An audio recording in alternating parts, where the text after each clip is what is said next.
माँ के इंतजार की। एक सैनिक के माँ का इंतजार आखिर कब तक चलता है, आज इस कहानी में हम वो देखेंगे। हर शाम वो छत पर खड़ी होकर एक ही दिशा में देखती थी, लेकिन उस दिन उसे वहां कुछ ऐसा दिखा जिसने उसकी जिंदगी बदल दी। गांव में लोग उसे अजीब नजरों से देखते थे। सावित्री तो पगला गई है, 4 साल हो गए, अब कौन ही लौटेगा। लेकिन सावित्री के लिए वक्त वहीं थम गया था। जिस दिन उसका बेटा अर्जुन फौज में गया था, जाते वक्त उसने माँ का हाथ पकड़कर कहा था, माँ मैं जब भी लौटूंगा इसी रास्ते से आऊंगा और तुम छत पर खड़ी होकर मेरा इंतजार करना।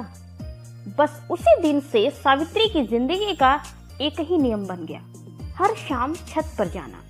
सूरज ढलते ही वो धीरे धीरे सीढ़ियां चढ़ती और दूर उस कच्चे रास्ते को निहारती रहती। कभी उसकी आंखों में उम्मीद होती, कभी आंसू, लेकिन वो कभी हार नहीं मानती। शुरू में अर्जुन के खत आते थे और फिर धीरे धीरे अचानक खत आने भी बंद हो गए। गांव में खबर फैल गई, सीमा पर भयंकर लड़ाई हुई है, कई जवान शहीद हो गए। लोगों ने सावित्री से सच छिपाने की कोशिश की, लेकिन एक दिन सच्चाई उसके दरवाजे तक आ ही गई। 2 फौजी आए, हाथ में बैग और मुड़ा हुआ झंडा लेकर। माँ, अर्जुन अब नहीं रहा।